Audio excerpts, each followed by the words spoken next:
kitab haid dan firman Allah Subhanahu wa ta'ala. Dan mereka bertanya kepadamu, wahai Muhammad, tentang haid, yakni tentang hukum haid. Katakanlah, darah haid itu adalah suatu kotoran. Oleh sebab itu, hendaklah kamu menjauhkan diri dari perempuan, yakni jangan bersetubuh dengan mereka di waktu haid itu. Dan janganlah kamu hampiri mereka, yakni untuk bersetubuh sebelum mereka suci. Kemudian apabila mereka sudah bersuci, maka datangilah mereka itu di tempat yang diperintahkan Allah kepadamu. Sesungguhnya Allah mengasihi orang-orang yang suka bertaubat dan mengasihi orang-orang yang sentiasa mensucikan diri. Bab 1, bagaimana permulaan haid dan sabda Nabi SAW. Ini adalah sesuatu yang ditentukan oleh Allah kepada anak-anak perempuan Adam.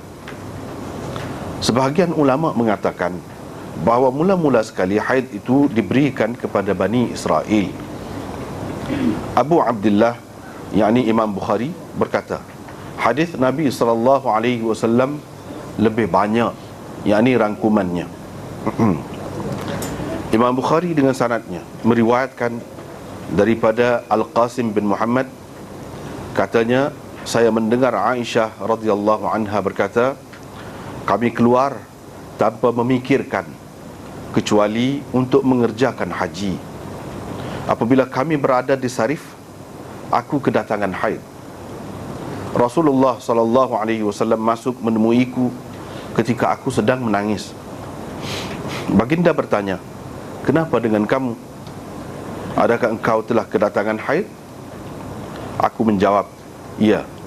Nabi SAW bersabda, ini adalah suatu perkara yang telah ditentukan oleh Allah kepada anak-anak perempuan Adam, yakni anak cucu Adam yang perempuan, banat Adam itu. Tunaikan atau lakukan seperti mana orang-orang haji tunaikan. Cuma engkau jangan bertawaf di Baitillah. Kata Aisyah radhiyallahu anha, Rasulullah SAW telah mengorbankan lembu bagi pihak isteri-isterinya. Kita tengok semula.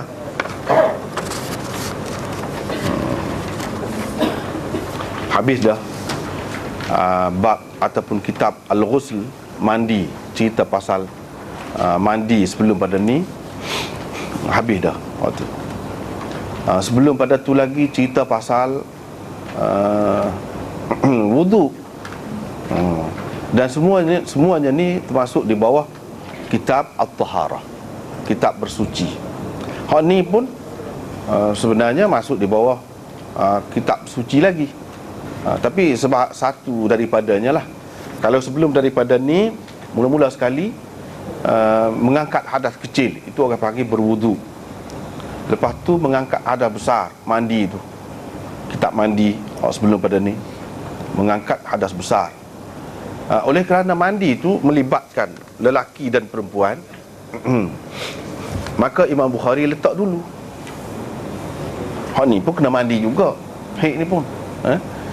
Hak tu berjunub, kerana berjunub melibatkan lelaki dan perempuan, sebab tu dia letak dulu.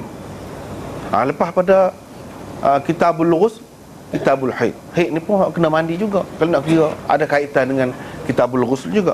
Tapi oleh kerana ia hanya melibatkan orang-orang perempuan sahaja, Imam Bukhari letak kemudian. Itu cara susunan dia tu. Dia letak kemudian selepas daripada kitabul ghusl.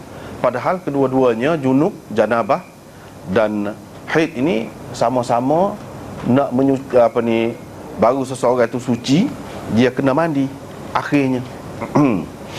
Macam haid ni akhirnya kena mandi bersuci juga, orang panggil mengangkat hadas besar. Dan hak ni dia khusus dengan perempuan.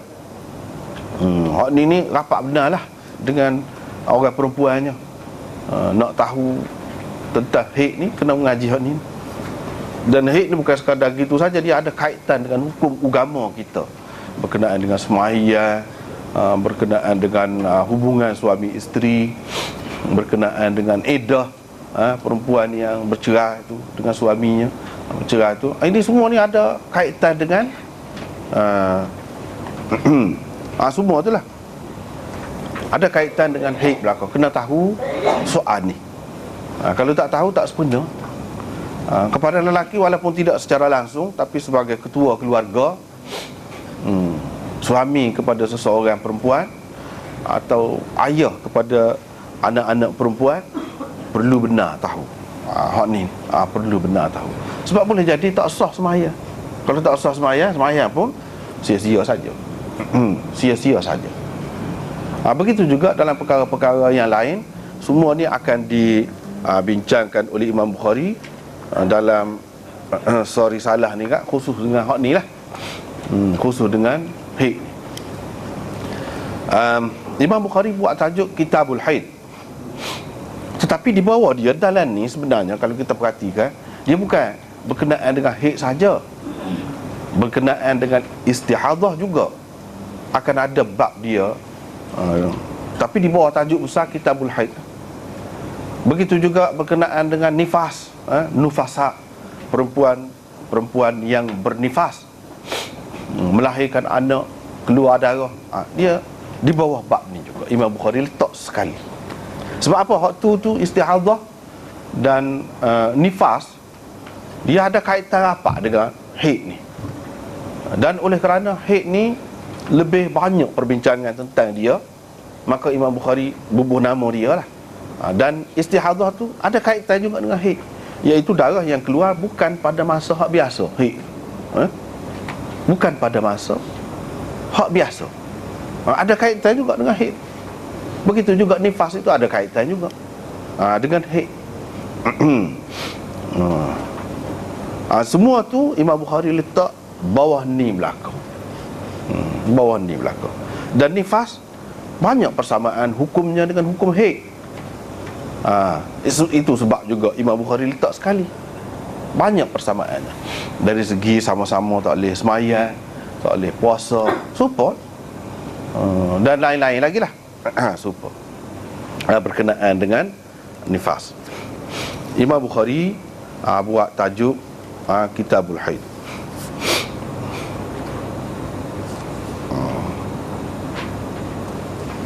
Dan ini semua ada di dalam hak kita sebut saat ni, ada dalam nota kaki situ, bawah tu.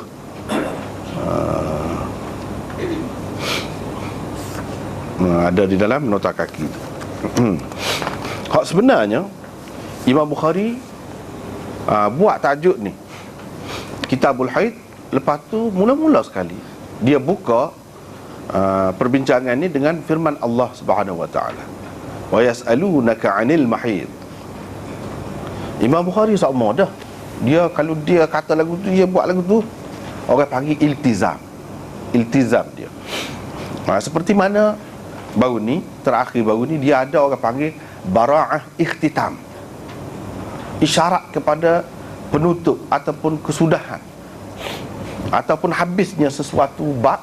Dia ada isyarat dia, orang panggil bara'ah ikhtitam. Ada maksud dia sendiri. Kita sudah bincang beberapa bab dah sudah berlalu sebelum pada ni. Selain daripada tu, dia ada juga bara'ah istihlal, orang panggil bara'ah ibtida', iaitu isyarat kepada permulaan. Isyarat kepada permulaan. Mula-mula kalau dia buka kitab mana-mana, dia mesti ada isyarat kepada permulaan. Sama ada melalui ayat Quran ke ataupun tidak ayat Quran, dia akan ada isyarat kepada permulaan. Maka dalam bab haid ni, permulaan dianya dari segi hukumnya bermula daripada mana? Ayat Quran, firman Allah Subhanahu Wa Taala. Inilah permulaan. Daripada sinilah segala hukum haid yang lain mari. Inilah punca dia. Punca, yang ni tempat permulaan lah. Punca dia. Segala masalah haid, seluah-luah masalah haid tu Imam Bukhari nak cerita ada dalam ayat ni. Dua tempat je dalam Quran ni sebut berkenaan dengan haid ni, walaupun melibatkan selama mana perempuan. Dua tempat. Tetapi yang pertama di antara dua tu ayat ni. Permulaan juga, isyarat kepada permulaan lah.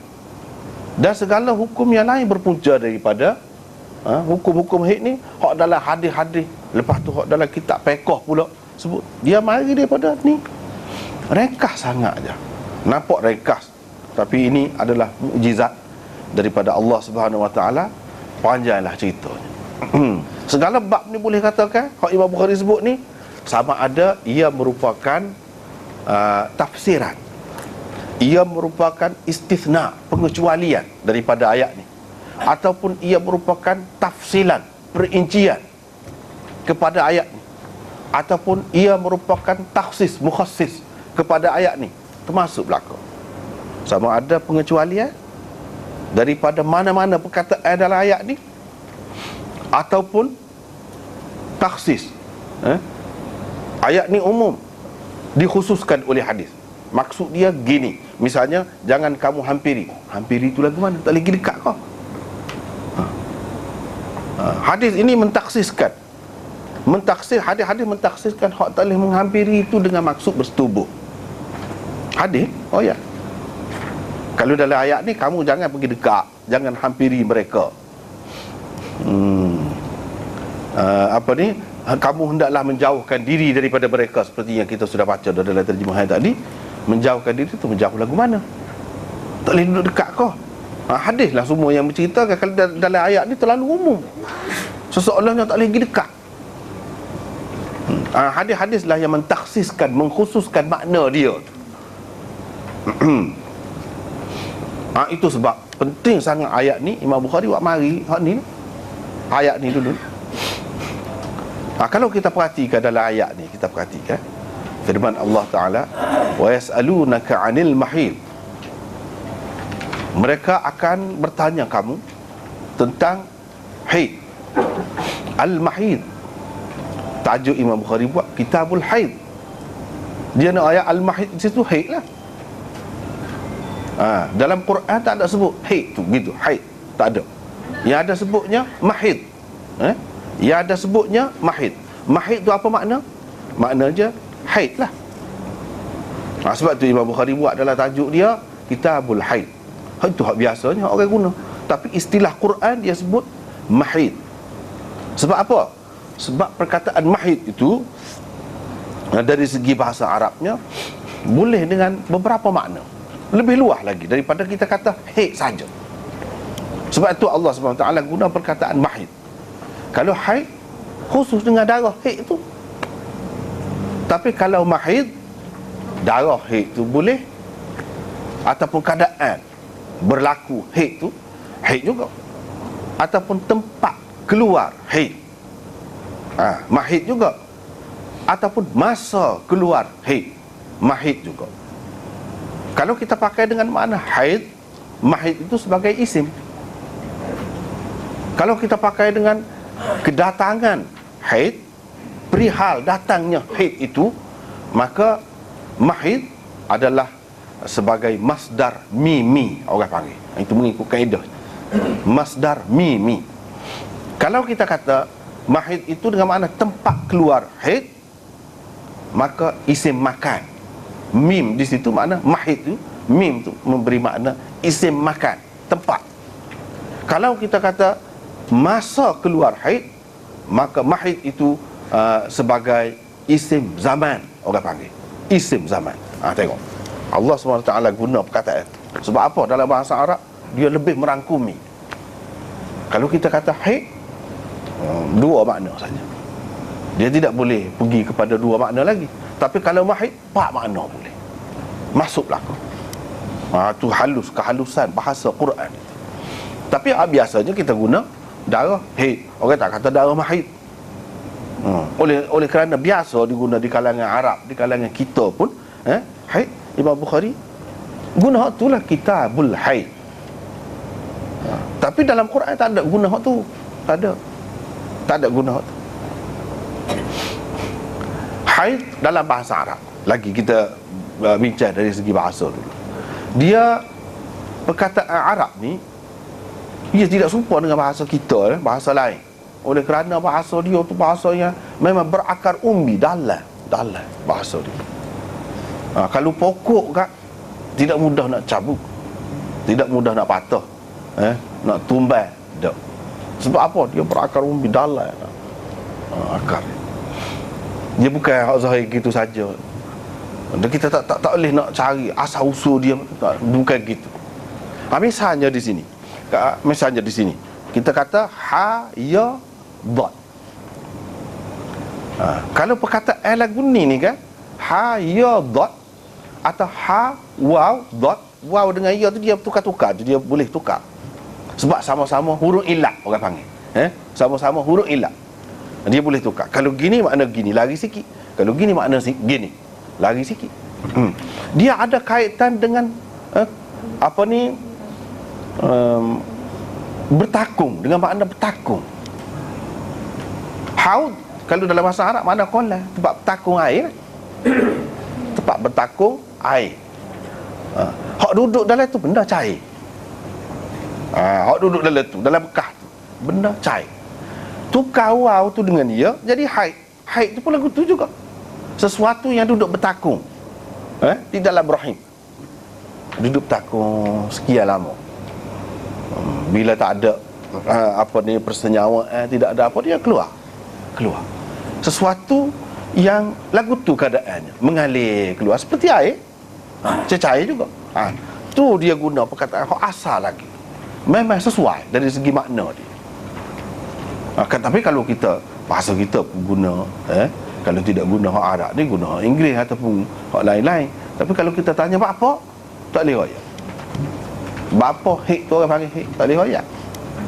Tapi kalau bahasa Arab jangan, kita tanya dia boleh royak. Ni sebab ada kesesuaian dari segi makna dia tu dengan lafaz dia tu. Kalau lafaz yang ada ha, waw, dot, itulah asal makna dia. Walaupun makna banyak, dia pergi kepada ada makna asas dia. Itulah orang panggil bahasa yang memang berakar umbi, bahasa yang bertamadun. Dia boleh kita susul, tahu, jujur, tengok sampai ke akhir dia, sampai ke asas dia, boleh. Berbeza dengan bahasa kita. Dan bahasa-bahasa lain tidaklah dalam gitu. Kalau kita tengok di sini, mereka akan bertanya engkau tentang mahid, tentang haid. Haid tu sendiri, haid tu sendiri, dari segi hakikatnya, dari segi punca ada haid tu, dari segi sejarah haid tu, dari segi, kalau dari segi hukum ni, agama ni, kotor kau suci darah tu. Sebelum pada ni kita sudah bincangkan dah banyak dulu dalam bab taharah dulu, mengikut Imam Bukhari nya darah ni keluar daripada tubuh ni tidak najis. Dan kita sudah bincang panjang dah, tak najis. Semua darah tidak najis kah? Darah haid najis. Imam Bukhari siapa pun sepakat dah, semua ulama ijma' mengatakan darah haid itu adalah najis, kotor. Darah haid itu kotor. Boleh pergi belakang tanya, tapi hak asalnya bila tanya Nabi ni, dia bawa agama kan, hak berkait dengan agama lah haid tu. Walau bagaimanapun isyarat juga kepada asal usul dia, hakikat dia dan sebagainya ada belakang di sini. Hak maksud utamanya tentang hukum. Kalau hukum, qul huwa adhan, katakanlah darah haid itu adalah suatu kotoran, benda kotor. Bila Tuhan sudah kata kotor, tak lagi dah lah, tak ada dah lah hadis ke pendapat ulama ke gapo ke, tak lagi dah lah, semua akak tangan. Sebab tu semua kata darah haid itu najis, kotor. Sebab Quran kata azan, tapi dia tidak sebut perkataan kotor, dia sebut azan. Azan itu kalau kotor, kita kata dalam bahasa Arab najis, rijs. Kalau kotor, ataupun qadir kah, kotor, cemar. Dia tidak guna hak tu, tapi dia guna perkataan azan. Perkataan azan lebih luas lagi maksud dia. Bukan sekadar kotor, sesuatu yang menjijikkan. Kita tidak senang, tak suka, tak sedap. Bukan sekadar tu saja, tetapi ada lagi benda lain. Ada gangguan, ada penyakit, ada sesuatu yang menyakiti ada di dalamnya. Itu maksud azan itu. Sesuatu gangguan, hak tak sedap, hak menyakiti ada berlaku lah. Azan ni. Haid tu kotor lah. Haid kotor. Tak ada siapa pun kata haid itu suci. Kalau ada khilaf tentang darah lain, adalah hak lain. Tapi kalau darah haid, tidak ada yang mengatakan suci. Semuanya kata kotor. Sebab apa? Kalau sudah dalam Quran sebut, tak ada khilaf dah. Kalau terang sebut macam ni, tak ada khilaf.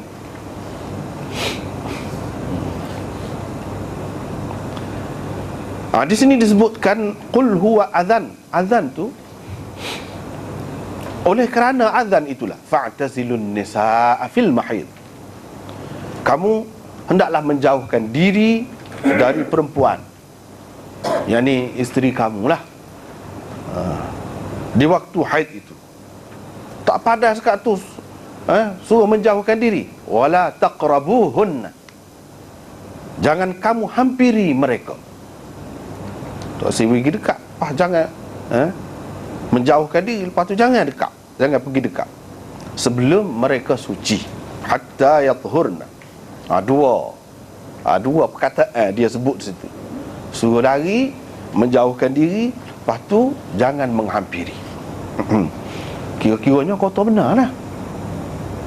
Azan saat ni, oleh kerana dia tu azan, maka dua perkara yang diperintahkan kita, dua perkara, iaitu menjauhkan diri dari perempuan, yakni isteri, dan jangan pergi dekat. Ini boleh mengelirukan apa makna menjauhkan diri dan jangan pergi dekat tu. Hadis-hadis menjelaskannya. Apa maksud menjauhkan diri, apa maksud tak boleh pergi dekat tu, hadis-hadis lah yang menceritakannya. Sebab itulah dalam mana-mana terjemahan pun dia ada dalam bracket tu, dalam kurungan tu, menjauhkan diri dari perempuan, jangan bersetubuh dengan mereka. Ambil mana? Hadis. Jangan kamu menghampiri mereka, dalam bracket bubuh tu, untuk bersetubuh. Tahu mana? Hadis. Dalam ayat ni tidak jelas. Tak boleh sampai mereka itu suci. Yang ni hak tadi tu kotor lah. Sebab kotor lah, telah tak pergi dekat tu. Bila siapa mereka suci, bila suci, baru boleh. Bila mereka sudah bersuci, tadi suci, bila mereka sudah bersuci, kamu bolehlah datangi mereka. Datangi itu pun dengan maksud tu juga, di tempat yang Allah perintahkan kamu, suruh kamu. Lepas tu dia sebut, tak apalah, innallaha yuhibbut tawwabin wa yuhibbul mutatahhirin. Kalau kita perhati ayat ni besar makna. Besar maknanya. Satu tadi kita sudah faham dari segi lugah, dari segi bahasa tadi. Mereka akan bertanya engkau tentang haid, yakni darah haid tu sendiri. Darah haid tu sendiri. Satu.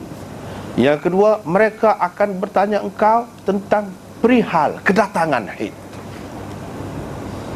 Perihal kedatangan haid. Mahid juga, boleh juga. Kena jawab belaka lah. Kena jawab belaka. Mereka akan bertanya engkau tentang tempat keluar haid tu. Tempat keluar haid. Hak tu pun nak bincang juga. Dalam hadis lah bincang. Ni sepanjang-panjang hak ni kitab ni nak bincang hak tu. Sekitar tu tak lari daripada 3-4 perkara tu.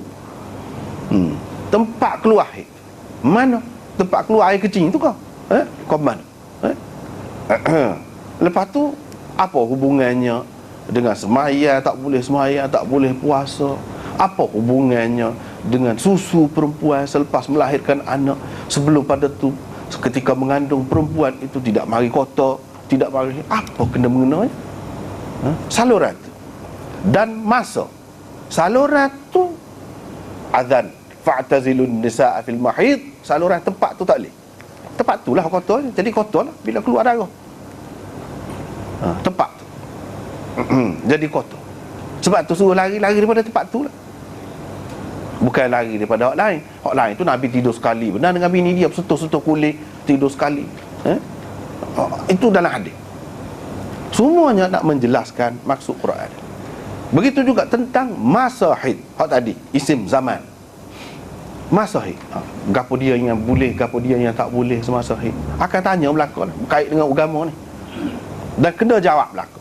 Nabi SAW jawab berlaku dah dalam hadis-hadisnya. Dan kita boleh tahu, kalau kita tu sampai habis, kita boleh tahulah apa yang khilaf pula, apa yang tidak khilaf di kalangan ulama tu, kita boleh tahu.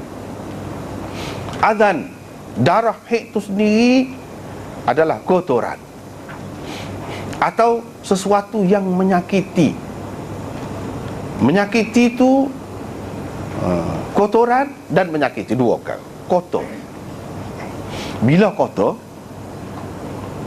rupa pun tak molek, bau pun tak sedap, dan kita berasa jijik. Allah Subhanahu Wa Taala suruh menjauhkan diri ni sebab apa? Kotor ni setengah-setengah orang yang sensitif, bau dia tu sehingga jadi kurung, lepas tu jadi tak ada nafsu. Itu bahaya kepada lelaki lah, kepada lelaki. Sebab itu tak boleh main-main.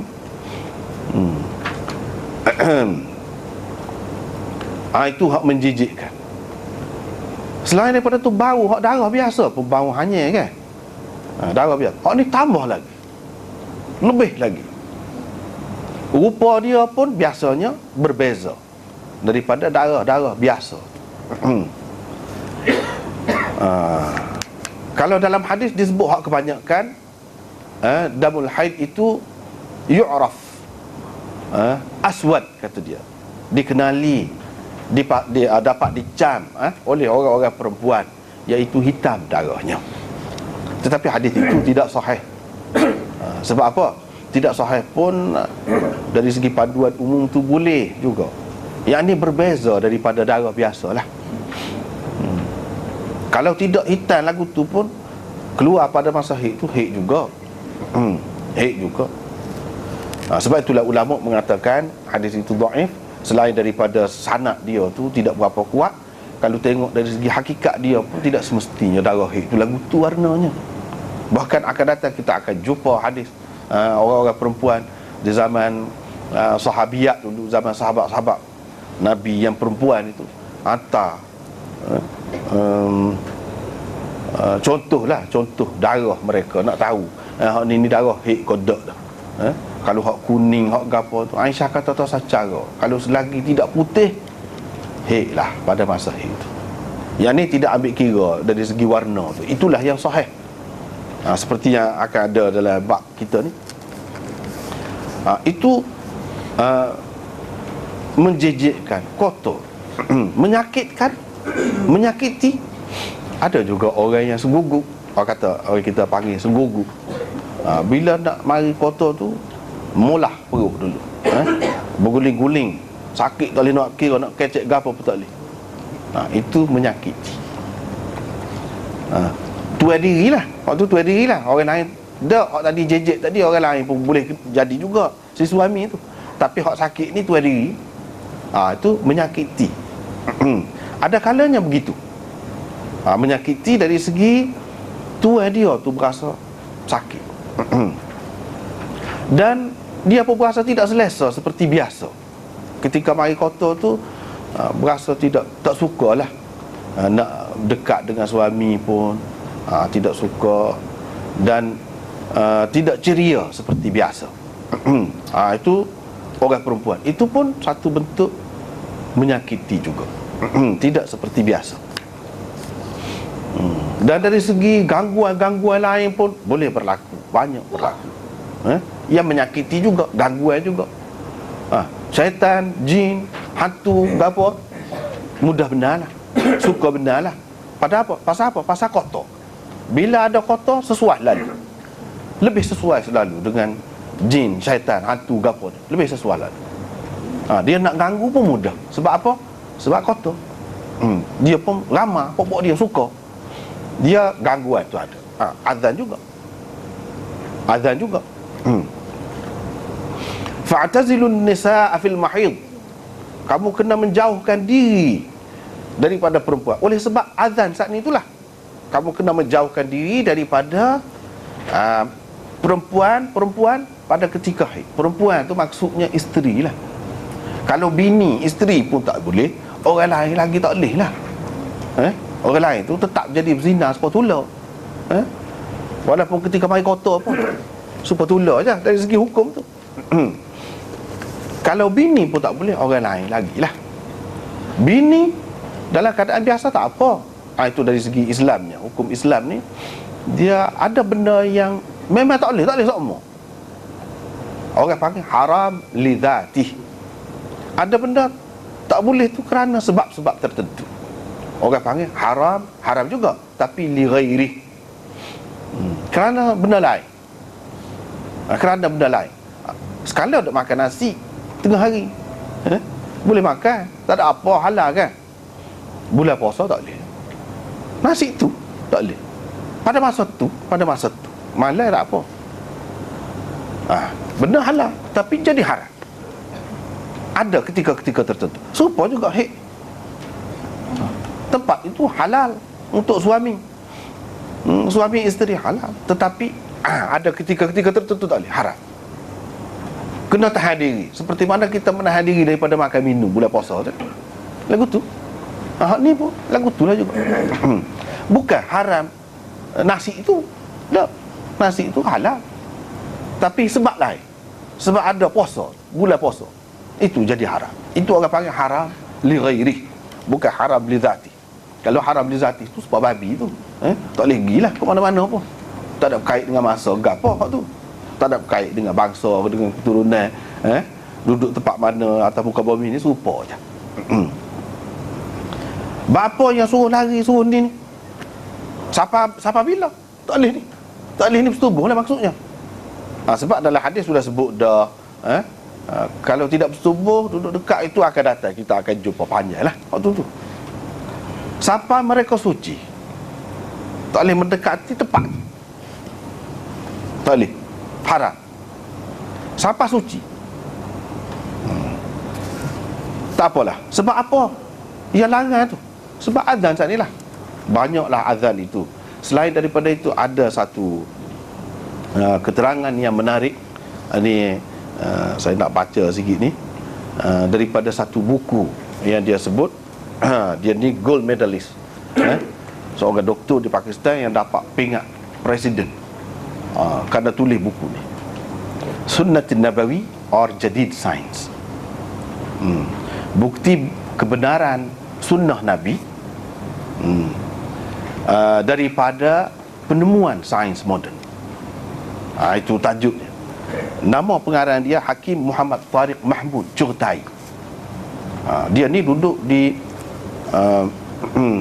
Amerika, dia rata duduk ni, dan banyak menulis dalam surat-surat khabar dan jurnal-jurnal yang tertentu. Dan dia ni salah seorang member kalau di California Research Institute for Herbal. Lepas tu dia ni juga pengurusi bahagian kajian penyakit di Bahawalpur Academy, satu akademi kajian di sana. Lepas tu dia juga merupakan executive member bagi Shifaul Mulk Academy, ni di Pakistan. Dan banyak lagi yang lain, dan karangan dia pun banyak juga. Antara yang dia sebut dalam kitab ni, kitab ni dalam bahasa Urdu, tak apalah kita terjemah tengok. 327 berkenaan dengan hal ni. 327. Dia kata pengalaman dia sendiri. Muka dia doktor, pengalaman dia. Akibat daripada tidak menahan diri daripada persetubuhan pada ketika haid. Itu ceritanya. Haid dan nifas serupa je hukum. Dia kata pada darah tu yang keluar pada ketika haid, itulah darah haid dan nifas itu terlalu amat beracun, kata dia, dan berasid dan sangat kotor, kata dia. Dan ia bukan merupakan sebahagian daripada perempuan, tubuh perempuan yang dikehendaki. Dia serupa najis lah, sesuatu yang mesti dikeluarkan. Kalau berada di dalam, bahaya. Tak keluar, keluar tu sihat, tak keluar tu sakit. Serupa dengan najis lah, serupa dengan air kencing ke apa, serupa tu. Dengan sebab itu perlu keluar. Dia kata ada satu orang, ini pengalaman dia sendiri.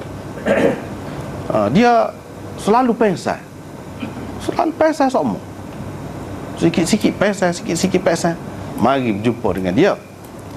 Bila dicek apa semua, rupanya orang ni terlibat dengan hak sani.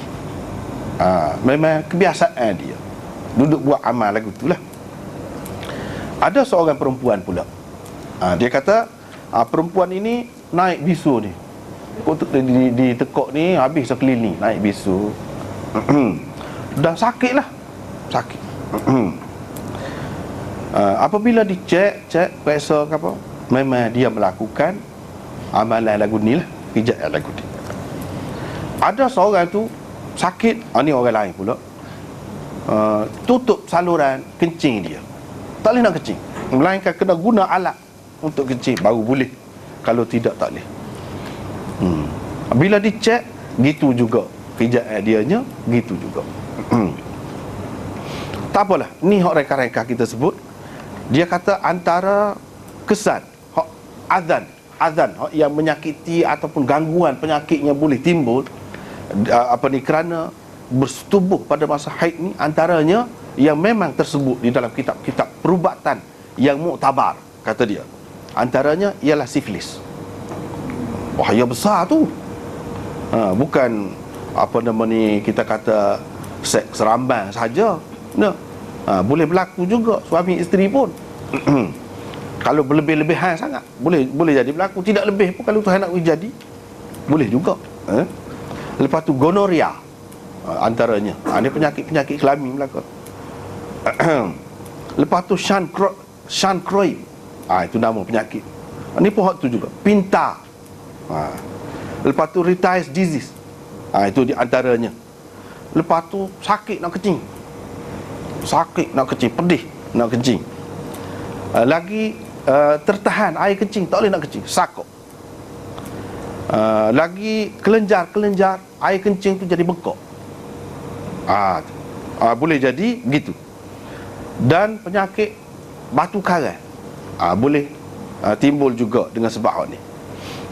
Kalau untuk perempuan, boleh jadi gangguan untuk haid dia pada masa-masa akan datang. Jadi bercelaru.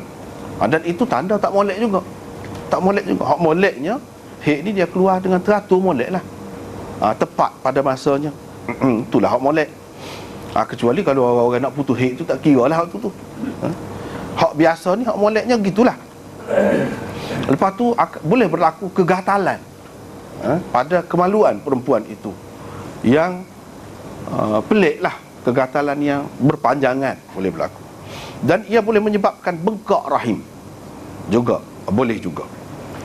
Ini kata dia, benda ni ada di dalam kitab-kitab perubatan yang muktabar, boleh ditengok. Itulah antara kesan hak dalam Quran sebut azan.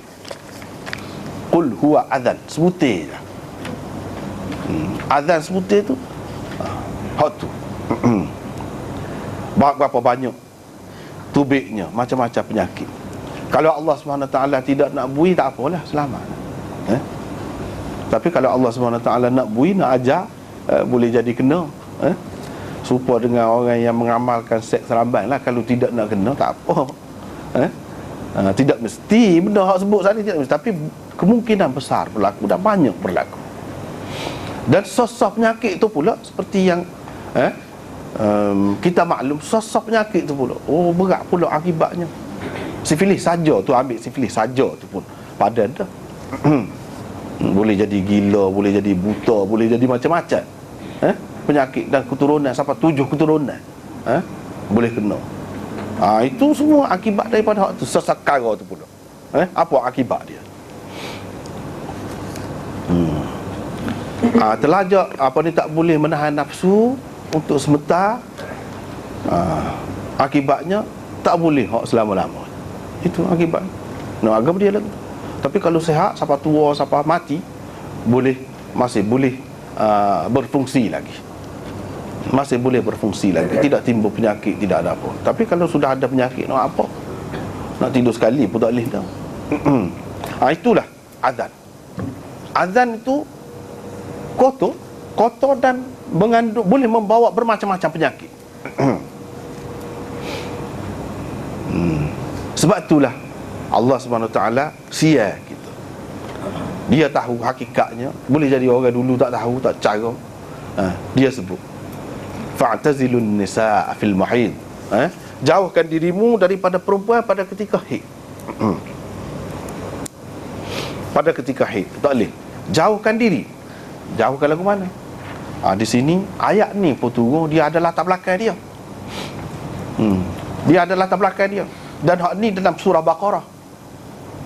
Hak berkenaan dengan haid ni turun Madinah berlaku. Soal lagi dalam surah Talaq. Hak tu pun di Madinah juga. Kemudian lagi daripada ni. Tapi hak tu tidaklah merangkumi macam hak ni. Dia lebih pergi kepada perempuan yang putus haid, nak kira lagu mana iddah dia. Dan perempuan yang tidak ada haid, lagu mana nak kira iddah dia. Berkait dengan iddah. Pasal dia ada kaitan dengan talak, itu cerai. Sebab tu sesuai ada di dalam surah Talaq. Tapi hak ni lebih merangkumi. Latar belakang dianya ialah orang-orang Ansar duduk di Madinah, dia banyak terdedah dengan masyarakat luar, terutamanya ahli kitab. Ahli kitab ada dua, orang Yahudi dan Nasara. Ceritanya dalam hadis-hadis banyak ni sebut. Ceritanya orang Yahudi ni, dia kalau bahid kerah benar, ketak benar. Tak boleh makan sekali, tak boleh duduk sekali, tak boleh tidur sekali. Kena keluar rumah, duduk lain. Atas satu tikar, atas satu tilam tak boleh duduk. Makan sekali tak boleh. Suku. Ni puak-puak Yahudi. Telajak kot tu. Puak-puak Nasrani, Majusi pun lagu tu juga. Majusi pun kerah juga. Agama hak semua hapi tu. Lagu tu juga. Puak-puak Nasara pula terlalu bebas, tak cara, serupa je. Masa haid, tidak masa haid, boleh berlaku ke mana-mana pun tak apa berlaku. Tu yang sahabat-sahabat Ansar ni tahulah cerita tu. Tahu. Musyrikin Mekah pula tak apa berlaku juga. Tetapi pada ketika mari kota ni, dia tidak bersetubuh lah melalui jalan hak biasa tu, tapi dia pergi jalan Sumbang pula. Guna jalan belakang pula. Hak tu pun ada bahaya banyak juga tu. Itu musyrikin Mekah. Ini Islam hari ni tak serupa berlaku. Dia mari raya tidak lagu tu. Nabi SAW makan sekali, Aisyah kekeh daging. Lepas tu dia beri kepada Rasulullah. Rasulullah kekeh, tepat hak dia kekeh tadi. Menunjukkan air liur orang yang mari kota gapo ni tidak najis. Jangan jadi seperti Yahudi. Yahudi tidak duduk sekali, makan sekali, gapo tak boleh. Dalam hadis-hadis kita jumpa, dapati Aisyah minum air, dia minum dulu di gelas tu. Lepas tu Rasulullah minum. Betul-betul tepat kena mulut dia tu. Dia tidak kata guna tempat lain ke, ataupun guna gelas lain. Tak, gelas tu lah. Menunjukkan tidak najis. Dia tidur sekali dengan bini dia dalam satu kain selimut. Tidur sekali. Walaupun ketika mari kota. Ini hadis-hadis Nabi menjelaskan suruh mengelakkan diri daripada isteri, suruh pergi jauh, jangan dekat tu, gapo dia, maksudnya setubuh. Tu je tak boleh. Lepas tu ada khilaf pula dalam hadis. Kebanyakan ulama mengatakan antara pusat dan lutut tak boleh.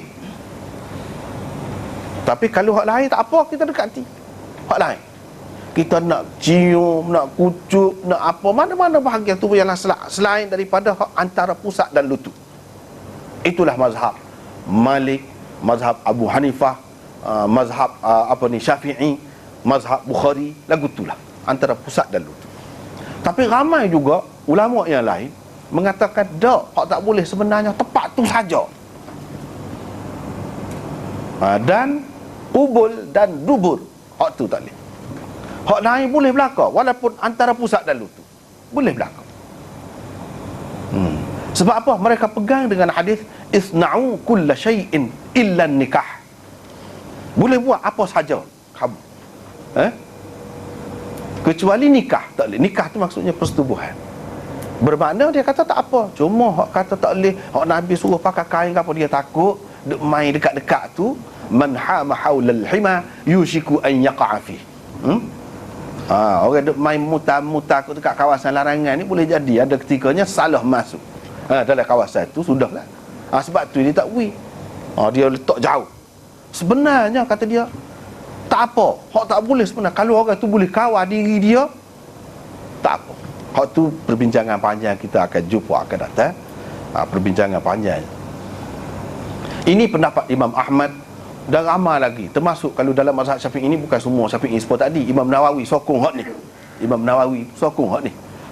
Dan ramai lagi Ibnul Munzir dan lain-lain mengatakan tak apa, hak tak boleh sebenarnya tepat tu saja. Sebab tepat tu yang kotor. Dah kalau lain pada ketika lain boleh bersentuh, boleh ke apa, hak ni pula gitu juga. Hak tak boleh yang tepat tu saja. Qubul dan dubur. Hak masalah dubur tu kita akan bicarakan datang, apa ni, panjang ceritanya pula. Di sini nak cerita hak ni dulu. Fa'tazilun nisaa fil mahid, kamu kena menjauhkan diri. Jauhkan diri tu maksudnya hak tu hadis yang menyebutkan berlaku ni. Hak lain boleh berlaku. Hak lain boleh berlaku. Makan sekali, tidur sekali, berjalan sekali, apa semua boleh.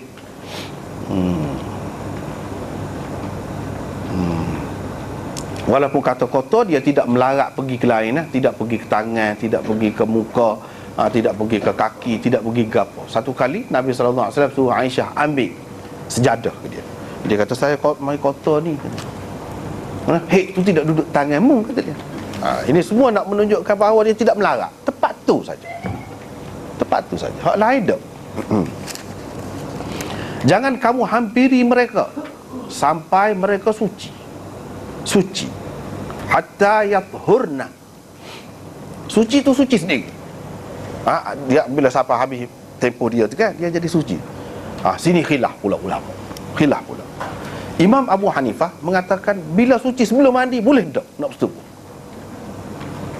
Sebab apa? Tuhan kata sampai mereka itu suci. Yathurna, suci sendiri. Al-Fat fa idza tatahharna, bila mereka bersuci. Hak tu lebih molek lagi. Tapi sebelum pada tu, kalau sebelum suci tak ada dah. Yang si suami ni pun katakanlah. Tapi syarat dia, ni kaedah dia ni, kita kena tahulah kaedah dia. Syaratnya perempuan itu sudah cukup 10 hari mengikut Imam Abu Hanifah. Paling lama tempoh 10 hari, bukan 15 hari. Itu kita akan bicarakan nanti, dia ada bab suku 10 hari. Kalau sudah cukup 10 hari dia suci, tak mandi lagi pun boleh setubuh dah. Tapi kalau sebelum 10 hari, katakanlah dia suci, tak boleh, kena mandi dulu. Sebab apa? Ada kemungkinan keluar haid lagi. Tempoh maksima dia tu tak habis lagi. Sebab tu dia kata kalau sebelum 10 hari suci, tak boleh selalu, dia kena mandi dulu. Ataupun dia kata kena berlalu satu waktu sembahyang. Misalnya lepas pada suci tu Zuhur sampai ke asar, habis waktu tu baru boleh. Itu mengikut kaedah dia. Kaedah dia, dia pegang mana? Yathurna, sebutir tu sampai mereka suci. Tak boleh tu sekat tu je, sekat tu. Lepas pada tu makna boleh dah lah, suci dah lah, dah suci. Tak boleh tadi sebab kotor. Bila suci tu walaupun tak basuh lagi pun boleh dah. Itu mengikut mazhab Imam Abu Hanifah. Mengikut Ibnu Hazm, mazhab Zahiri ni pula, Auza'i dan ramai lagi hak lain. Dia kata asas suci je. Asas suci je. Walaupun belum habis lagi maksima dia, tempoh maksima dia tu. Hak biasanya 7 hari dia sudah suci. Dia basuh saja sudah boleh dah bersetubuh, suci dah. Ataupun dia ambil air sembahyang, ataupun dia mandi, boleh serupa, kata dia. Tapi kalau mandi tu lebih molek lagi. Dari segi harus, sudah harus dah mengikut merekanya. Itu. Tapi jumhur ulama kata tak boleh, kena mandi dulu. Kena mandi dulu. Sebab apa? Ialah walaupun sudah suci tu, suci secara umum, bau-bau gaponya ada lagi. Bahkan tubuh perempuan itu pada ketika dia mari kotor tu, dia bau pun jadi lain kesan dia tu. Kesan dia tu. Setengah-setengah orang lah, setengah-setengah tu tidak. Setengah-setengah tu memang bau dia tu pun. Untuk menghilangkan bau tu, maka Allah Subhanahu Wa Taala suruh tatahharna. Tatahhara makna bersuci. Pisah, ikhtiar. Kalau tidak boleh bersuci, tak ada air, tayamum sahaja sudah memadai. Tayamum saja sudah memadai. Bersuci itu lagu mana? Imam Bukhari ni dalam bab akan datang ni, darah, lagu mana? Suruh duduk jauh, tak sibuk bersetubuh, lagu mana? Duduk bincang tu. Semua bab akan datang ni sekitar tu. Sejarah, asal usul dia, jangan menghampiri sehingga suci. Suci itu lagu mana? Nak tahu suci tidak suci itu. Lepas tu suci sendiri, situ ada khilaf pula. Bersuci, bersuci itu lagu mana? Mandi saja kau. Kalau sanggup rambut kena buka kau. Sanggup rambut tu, jalinan ataupun pintalan rambut tu kena buka kau tidak? Kau mandi seperti biasa saja, kau kena gosok. Ada belakang bab akan datang. Lepas pada mandi tu gapo dia? Pada ketika mandi tu kena pakai sabun ke tidak? Lepas pada mandi tu apa yang sepatutnya mereka buat? Hak semolek-molek yang pakai kasturi di bahagian kemaluan itu. Semolek-molek. Di apa hikmat dia sebut kasturi tu pula? Panjang cerita. Itu dalam hadis belakang sebut. Semuanya nak hurah ni sehingga suci. Bila mereka bersuci, bersuci itu apa makna? Semuanya hurah ayat ni berlaku. Fa idza tatahharna, bila mereka sudah bersuci, fa'tuhunna, datangilah. Mana bolehlah di tempat yang Allah suruh. Allah suruh di tempat yang Allah suruh kepada hak sudah menikah. Dia suruh. Sebab apa? Itu adalah jalan untuk seseorang itu dapat keturunan. Fa'tuhunna min haitsu amarakumullah, di tempat yang Allah suruh. Allah suruh mana? Dalam ayat yang lain tu. Nisa'ukum harthul lakum fa'tu harthakum anna syi'tum. Itu ayatnya. Isteri-isteri kamu itu adalah ladang, benda kamu. Oleh itu kamu boleh pergilah tabur di ladang kamu itu. Fa'tu harthakum, datangilah ladang kamu tu, pergilah. Anna syi'tum, ikut mana kamu nak. Boleh berlaku. Tidak syarat kena ikut kanan, ikut kiri, ikut di belakang, ikut depan, tak. Boleh. Sebab harth itu apa makna? Benda itu ataupun sawah ataupun ladang apa tu, tempat yang menumbuhkan tumbuh-tumbuhan. Bila kita tabur benih, dia ada hasil dia. Hak tu, sebab tu Tuhan guna bahasa halus. Apa maksud? Tempat ladang, tempat itu tadi, iaitu saluran itulah. Saluran yang dilarang tadi. Situlah tempatnya. Kalau lain, tidak ada hasil tu. Tidak ada hasil.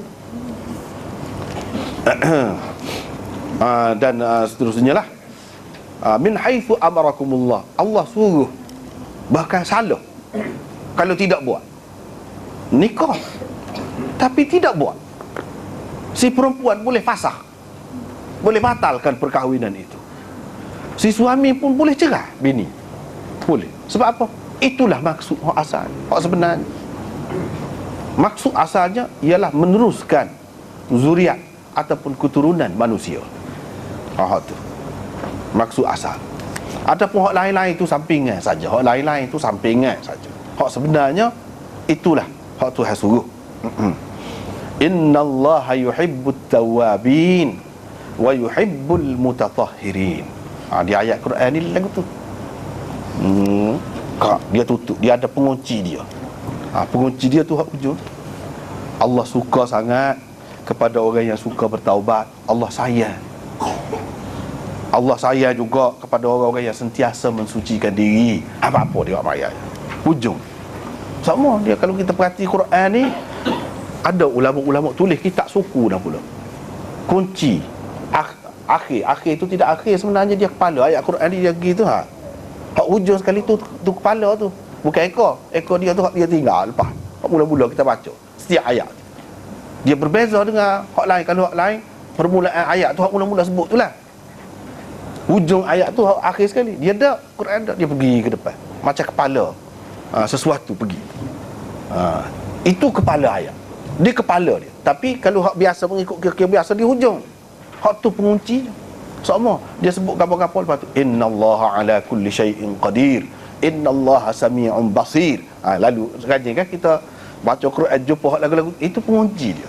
Dia ada kaitan tu dengan hak sebelum pada tu, bukan saja. Macam di sini. Apa yang dia sebut? Allah suka kepada orang yang suka bertaubat. At-Tawwab dalam bahasa Arab sirah mubalaghah, orang panggil. Sirah mubalaghah ni maknanya suka bertaubat sangat. Banyak kali melakukan taubat, bukan sekali. Apa? Allah SWT kira-kira tahu dah. Manusia ni dalam bab ni dia boleh jadi terlanjur banyak kali. Kotor pun main dengan nafsu, boleh jadi. Berlaku buat banyak pelanggaran. Di tempat tidak pernah sabar pun boleh berlaku. Tapi kamu jangan putus asa kalau berlaku begitu pun. Sebab apa? Tuhan itu At-Tawwab, Maha menerima taubat. Tapi kita kena bertaubat. Kita kena tahu benda ni salah. Kena terima salah. Jangan ubah. Jangan kata tidak salah, halal pula. Jangan kata lagu tu. Kalau menghalalkan ini, kebanyakan ulama menyebut jadi kafir. Wal'iyadzubillah. Pasal apa dalam Quran jelas cerita hak ni sebut larangan ke apa, tidak suci, kotor ke apa ni. Tapi Allah SWT tahu keadaan manusia yang lemah. Sebab tu dia sebut Allah suka kepada orang yang suka bertaubat. Jangan lupa agama. Kesalahan lagu mana-mana pun taubat. Kalau salah, taubat dengan Allah SWT. Dosa besar pun Allah SWT terima. Tetapi taubat tu ada kaedah dia kan. Ada syarat-syarat dia ke apa. Kena ingatlah. Kena pastikan. Kalau degil sangat dia buat semacam, kena ngaji, kena tahu apa azan itu. Gapo dia azan, apa akibatnya, kena tahu. Supaya benda-benda lain lah kita kena beri maklumat. Kalau tidak orang tak tahu bahaya dadah tu, akibat dia setara mana. Kena rakyat, kena ada suku bicara tu. Dengan adanya pengetahuan yang cukup, kita jadi takut. Kita jadi takut nak buat sesuatu yang salah. Kadang-kadang manusia dia tak nampak kan surga neraka ni, tak nampak. Azab-azab Tuhan yang akan datang tu tak nampak. Azab Allah SWT boleh jadi berlaku dalam dunia ni, yang kita akan alami sebelum mati. Mungkin kepada setengah-setengah orang dengan tahu hak tu dia jadi boleh kawal perasaan dia, boleh kawal.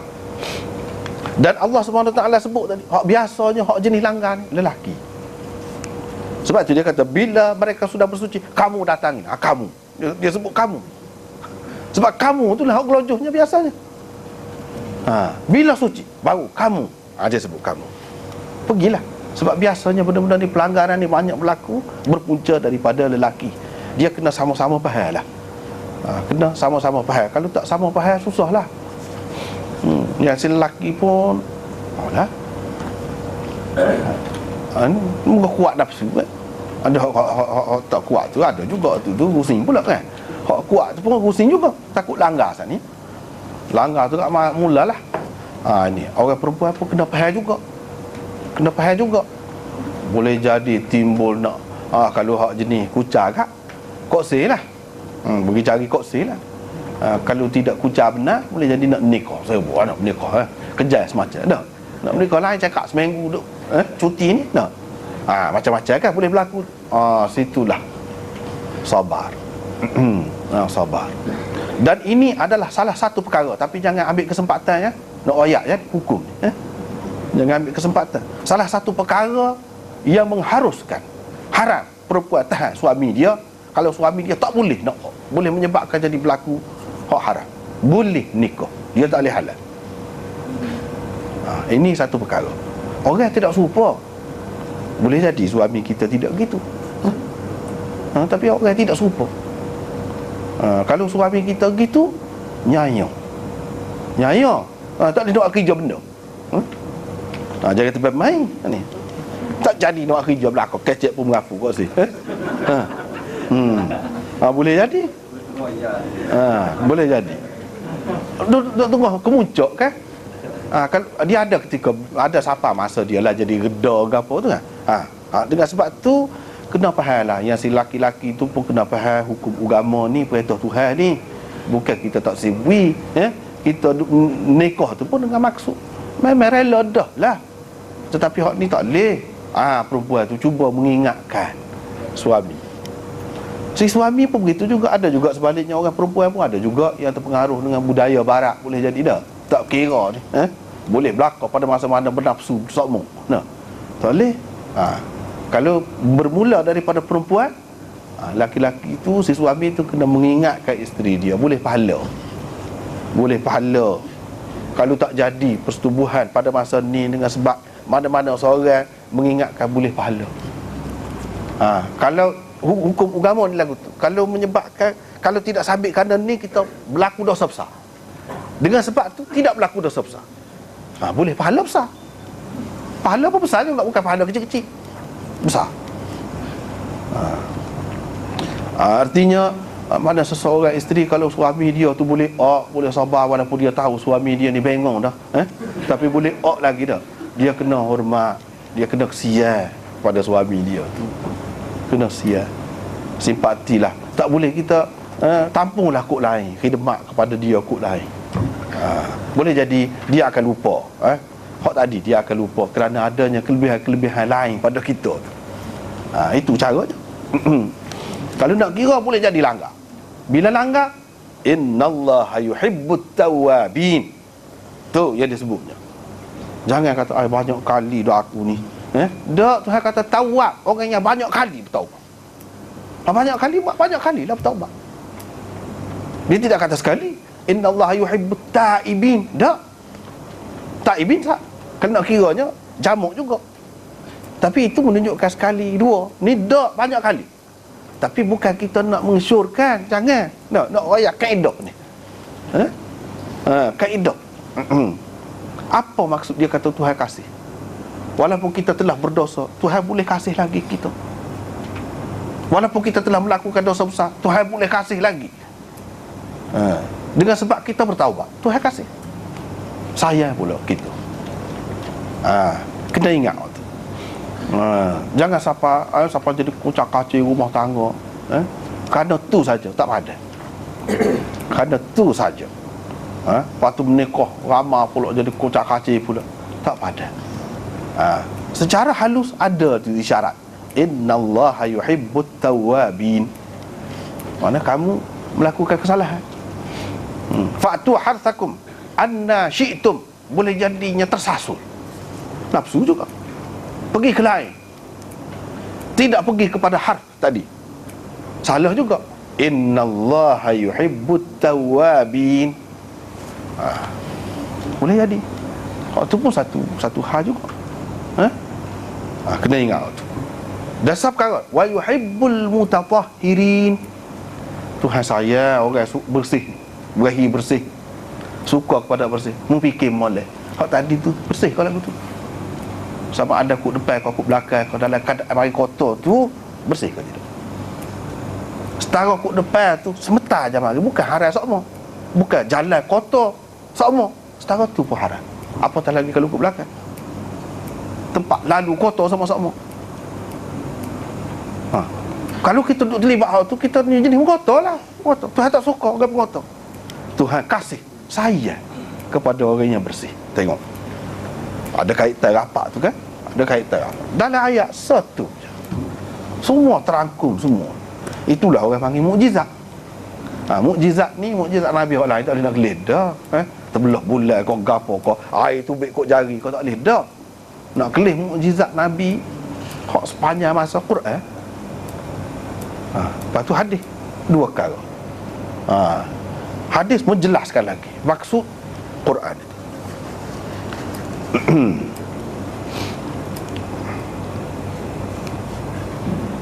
Kita duduk bincang hak ni tajuk ni.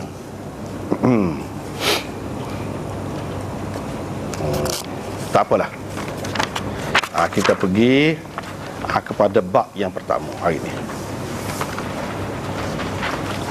Babun kaifa kana badul haid. Bab bagaimana permulaan haid.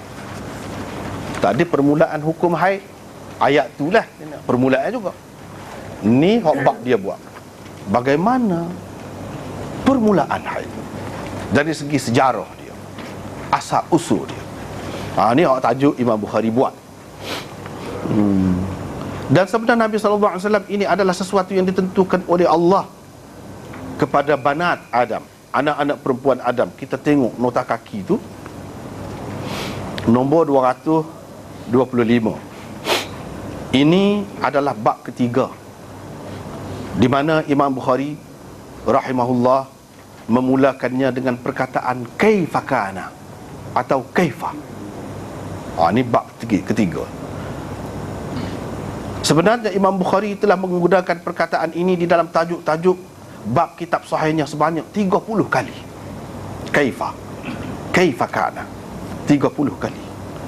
20 kali di dalam jilid pertama dan 10 kali di dalam jilid kedua, cetakan India dan Pakistan. Tengok tu, hak besar, hak panjang. Sebab kalau cetakan lain boleh jadi lagu lain pula kan. Cetakan tu hak besar, hak panjang. Pada kebiasaannya Imam Bukhari buat gini ni, dia tidak saja-saja dia guna kaifah ni, tidak saja-saja. Dengan berbuat begitu, beliau bermaksud menyatakan salah satu daripada dua perkara berikut, atau kedua-duanya sekali. Salah satu tak apa dah, atau kedua-duanya sekali. Pertama, dia nak cerita asal usul, sejarah dan perihal bagi sesuatu yang disebutnya di dalam tajuk-tajuk tertentu. Kalau dalam ni lagu mana asal usul haid, sejarah haid, lagu mana? Dia nak isyarat kepada hal itu. Kedua, terdapatnya perbezaan pendapat di kalangan ulama atau perbezaan riwayat tentang sesuatu perkara yang dibincangkan. Dia nak isyarat kepada adanya khilaf di kalangan ulama berhubung dengan perkara ini, atau adanya perbezaan riwayat, beberapa riwayat yang berbeza berhubung dengan sesuatu perkara yang dibincangkan. Macam di sini dibincangkan tentang haid, ada riwayat yang berbeza, ada juga pendapat yang berbeza. Imam Bukhari nak mengisyaratkan kepada kedua-dua itu. Oleh kerana dalam perkara ini terdapat perbezaan riwayat dan pendapat, di samping beliau juga bermaksud menyatakan asal usul, sejarah dan perihal haid itu, maka Imam Bukhari rahimahullah mengemukakan bab ini dengan katanya kaifa kana. Itu maksud dia. Kena ingat, kalau orang mengaji Bukhari ni dia tahu, kalau kaifa kana, ini maksud dia. Tak lari gimana pun, ini maksud dia. Kena perhati mulai akan jumpa.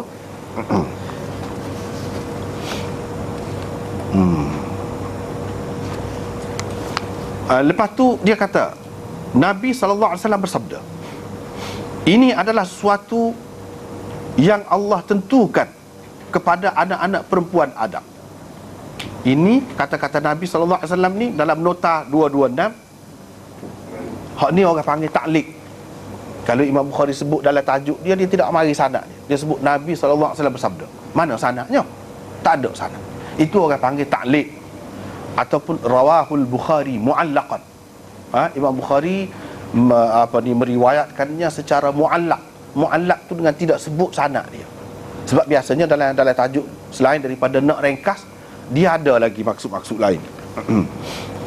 Imam Bukhari sendiri di dalam bab 7, hadis nombor 294, nanti akan mengemukakan sabda Nabi SAW ini dengan sanad yang lengkap.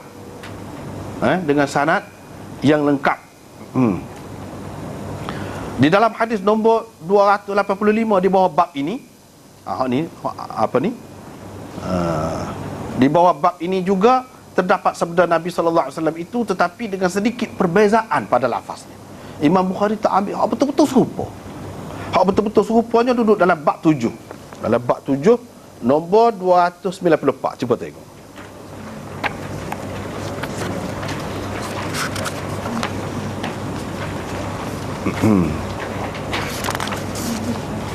Ah, 224. 294. Kami keluar bersama Rasulullah, kata Aisyah, dari Madinah, tiada dengan niat yang lain selain untuk mengerjakan haji. Sesampainya kami di Sarif, aku mendapat kain kotor yang didatang haid. Rasulullah SAW masuk menemuiku ketika aku sedang menangis. Lalu baginda bertanya, apakah yang menyebabkan engkau menangis? Saya menjawab, alangkah baiknya kalau aku tidak datang mengerjakan haji pada tahun ini. Nabi SAW bertanya, barangkali engkau telah berhaid? Saya berkata, iya. Nabi SAW bersabda, itu adalah sesuatu yang telah ditentukan oleh Allah kepada anak-anak perempuan Adam. Tu hak ni, riwayat ni hak serupa betul dengan hak dalam tajuk. Adapun hak di bawah tajuk ni, hadis dia tidak serupa, ada sikit beza. Hadza syai'un katabahu Allahu ala banati Adam. Di sini dia kata inna hadza amrun, bukan syai'un. Tadi kan dalam tajuk hadza syai'un katabahu Allah. Dalam bab 7 tu memang syai'un katabahu Allah, serupa betul dalam bab 7. Hak ni dalam hadis di bawah tajuk ni tidak serupa betul, sebab dia kata apa dia ni, inna hadza amrun katabahu Allah ala banati Adam. Itu beza amrun dengan syai'un. Artinya hak dalam tajuk ni adalah berdasarkan hadis, hak ada sanad lengkapnya dalam bab 7 akan datang. Duduk situ, bukan duduk sini. Bukan duduk sini. Hak sini ni makna dia serupa je makna dia, tapi lafaz dia ada berbeza sedikit. Sebahagian ulama mengatakan bahawa mula-mula sekali haid itu diberikan kepada Bani Israel. Itu kan sudah ada khilaf. Ada yang kata mula-mula berdasarkan hadis, mula-mula sekali dia kata ni Allah tentukan kepada orang-orang perempuan, anak cucu Adam, hak perempuan.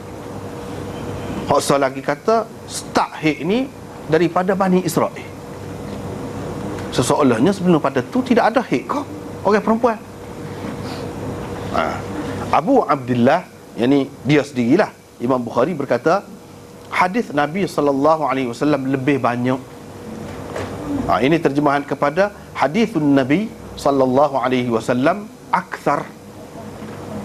Ada juga dalam setengah-setengah nuskhah dia kata akbar, bukan akthar tapi akbar.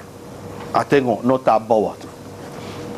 Pendapat ini sebenarnya bersandarkan kepada asar Ibnu Mas'ud. Hak kata bermula daripada Bani Israel tu, ia berpunca bersandarkan kepada asar Ibnu Mas'ud dan Aisyah radhiyallahu anha yang dikemukakan oleh Abdul Razak dalam musannafnya, dan itu sahih juga, sahih. Tapi apa nampak bercanggah ni? Sebab itulah Imam Bukhari buat tajuk kaifakana tu, nak isyarat kepada ada perbezaan pendapat dan ada perbezaan riwayat. Takkanlah demo ni nak kata gitu je, suka-suka hati dah. Cuba tengok 228. Terdapat dua versi berhubung dengan perkataan yang terakhir di dalam kata-kata Bukhari ini. Imam Bukhari rahimahullah sebenarnya mahu menyatakan pendirian beliau dalam perkara ini, iaitu beliau mentarjihkan hadis-hadis Nabi SAW daripada pendapat-pendapatnya lain, walaupun pendapat sahabat. Ini kerana hadis-hadis Nabi SAW dalam perkara ini lebih banyak. Kalau nak kira dari segi bilangan, lebih banyak.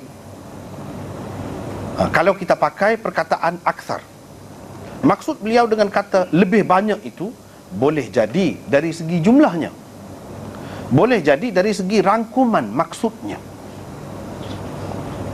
Rangkuman maksudnya sebab ia merangkumi semua kaum wanita, bermula daripada Hawa sampai ke sekalian anak cucunya.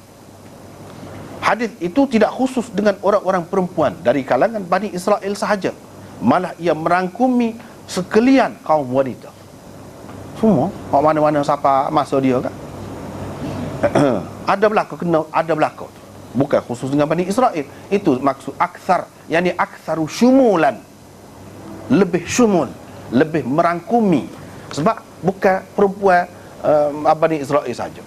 Kalau kita kata perempuan Bani Israel saja, pak kita ni, hak tidak Bani Israel ni, ada orang Melayu, ada orang India, ada orang Cina, macam-macam lagi tu. Hak tidak Bani Israel tu lagu mana? Panggil kota juga tu. Kau start permulaan bagi kota tu lagu mana? Hak maksud Bani Israel ni. Kalau kita kata sebelum pada tu tak ada lah, orang lain-lain pun bermula daripada situ lah. Pak kita ni bukan anak cucu Bani Israel, keturunan lain ni. Apa-apa ada juga mai kota tu. Apa maksud dia?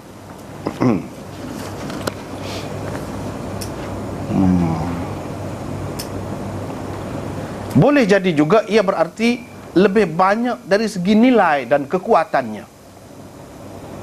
Aktsaru quwwatan wa aktsaru qubulan. Lebih banyak diterima, lebih kuat, banyak dari segi kekuatan dia tu, tak padan nak lawan hak orang lain dengan hadis. Imam Bukhari nak ayatnya, hadis kata tu ini adalah ketentuan kepada anak Adam, hak perempuan, hak tu kita kena pakai hak tu. Sebab hak tu hadis. Kalau hak ni pendapat sahabat pun, bila pendapat sahabat berlawan dengan hadis, dia bagi kaedah kita kena utamakan hadis Rasulullah sallallahu alaihi wasallam sendiri. Itu kaedahnya. Jika dipakai versi kedua pula, maka ia bermakna lebih besar artinya kepada kita. Akbaru ma'nan, akbaru quwwatan. Boleh. Lebih besar artinya kepada kita, atau lebih besar kedudukannya. Akbaru makanatan. Boleh. Akbaru maqaman. Boleh belaka. Kita nak takdir. Kekuatan dan kebenarannya berbanding kata-kata orang lain. Tak boleh lawan hak Nabi. Justru amatlah nyata bahawa haid itu bukan khusus dengan orang-orang perempuan dari kalangan Bani Israel sahaja. Kata-kata Aisyah radhiyallahu anha dan Ibnu Mas'ud radhiyallahu anhu bahawa mula-mula sekali haid itu diberikan kepada Bani Israel tidak bermaksud menafikan apa yang telah diutarakan oleh Nabi sallallahu alaihi wasallam di dalam hadis-hadis yang sahih, tetapi ia mempunyai maksud yang lain, iaitu haid yang mula-mula diberikan sebagai azab atau penghinaan kepada kaum wanita dalam bentuk yang lebih teruk. Haid dia tu banyak sangat, pelik, bau pun teruk, lebih daripada orang lain, ialah kepada perempuan-perempuan dari kalangan Bani Israel kerana kederhakaan mereka. Tu hak mula-mula kerana derhaka kepada Allah, haid ni jadi teruk, start Bani Israel. Sebelum pada tu dah. Itu maksudnya. Bukan makna perempuan sebelum pada tu tidak mari. Dah. Sedangkan dalam Quran pun sebut cerita tentang Nabi Ibrahim tu kan, bila malaikat mari royak binimu hak tua tu nak boleh anak, Nabi Ibrahim pun pergi royak lah, wa imra'atuhu qa'imatun fadhahikat fabasyarnaha bi Ishaq. Isteri dia duduk berdiri, fadhahikat. Bila dia royak gitu tu, dhahikat tu bukan makna suka, dhahikat dengan makna hadat, mari kotor selalu, untuk melayakkan dia mengandung. Sebelum pada tu dah putus haid dah. Putus haid dah. Ayat ni menunjukkan orang putus haid pun boleh, sama ada sebagai secara mukjizat, boleh mari kotor semula, ataupun secara usaha melalui perubatan, ada kemungkinan. Ada kemungkinan dan boleh. Sekarang ni orang pun sudah buat dah kan. Mari kotor dulu. Fadhahikat fabasyarnaha bi Ishaq. Kami berikan berita gembira kepadanya akan mendapat Ishaq, yakni daripada isterinya Sarah. Dhahikat di situ mana mari kotor. Tengok, isteri Nabi Ibrahim itu dulu sebelum daripada Bani Israel lagi. Mana boleh kita pakai start haid ni baru start situ. Dah. Lepas tu isteri Nabi Ibrahim Sarah tu, Bani Israel ni anak cucu Yaqub. Wa min wara'i Ishaq Yaqub. Lepas pada Ishaq tu baru Yaqub. Anak cucu dia tu lah orang panggil Bani Israel. Hak sebelum pada tu Sarah tak ni? Tidak Bani Israel. Ada dah tu mari kotor. Ini menunjukkan hak sebut dalam hadis ni, hak tu yang tepat.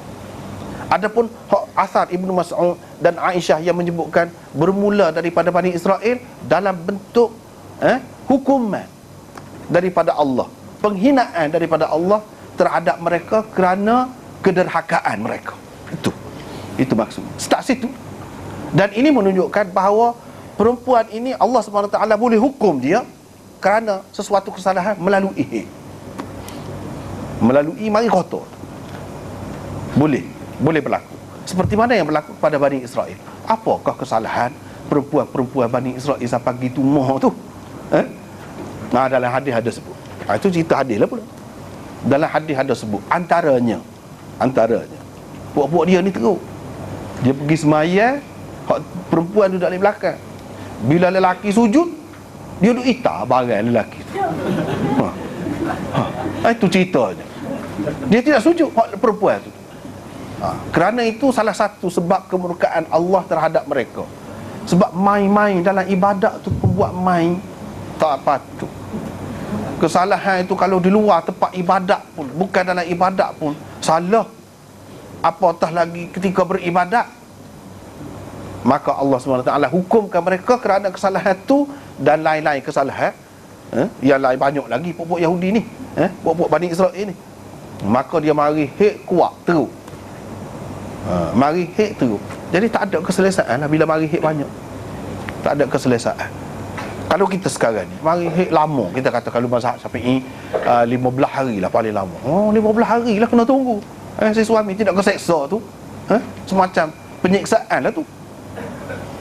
Lepas tu dalam keadaan kotor gitu. Ini menunjukkan kerana kesalahan-kesalahan pelanggaran hukum Allah, boleh seseorang itu dihukum. Allah SWT nak hukum boleh macam-macam. Tidak semestinya satu cara. Kalau dalam kes ni ini boleh jadi Allah SWT hukum dalam bentuk lain pun boleh jadi juga. Tapi cerita ni gitulah.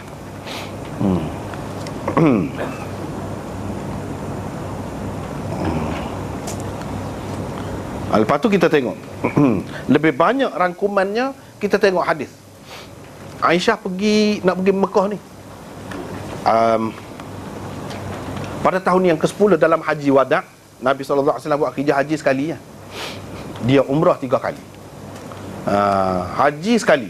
Satu ya sepanjang hayat dia. Hak sekali inilah nak jadi panduan segala-galanya. Segala hukum dalam agama ni, mazhab macam-macam mazhab, atas hak satu ya. Tengok gitu mau orang cara sampai jadi kemah tahu belaka padahal sekali ya. Itu mukjizat tu. Benda lagu ni kalau orang lain tak ada gitu mau. Orang cantik kau, orang hafal kau, orang ingat ni zaman hak tak ada cantik, tak ada tulis hafal Nabi gini. Ni perawi-perawi ni hafal berdasarkan hafalan di riwayat hadis dia. Ambil berat siapa dia boleh dalam dunia ni, orang boleh hafal perkataan dia, peristiwa yang berlaku kepada dia. Hafal ramai-ramai. Berasa bertuah, tak ada siapa-siapa gaji, tak ada siapa-siapa beri upah pun. Itu mukjizat lah tu. Benda lagu tu. Tak apalah, Aisyah kata pergi haji. Kira-kira nak buat haji lah, pakat ramai-ramai tu pergi buat haji. Tak ada niat lain kata dia nak pergi buat haji.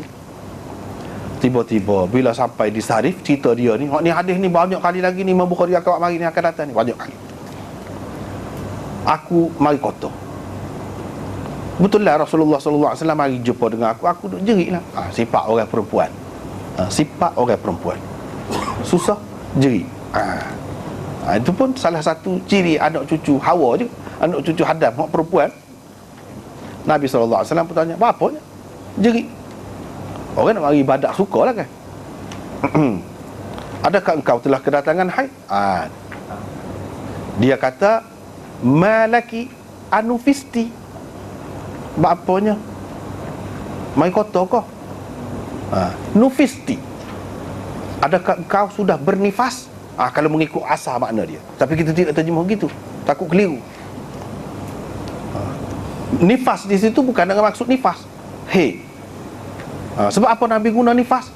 Sebab banyak benar persamaan hukum nifas dengan hukum haid. Banyak benar.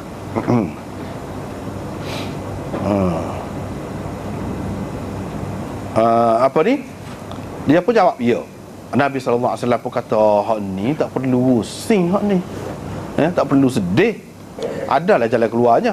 Ini adalah suatu perkara yang telah ditentukan oleh Allah kepada anak-anak perempuan Adam. Allah buat anak perempuan Adam ni, anak cucu dia perempuan ni lagu ni dah. Hak ni semula jadi. Bukan tak molek.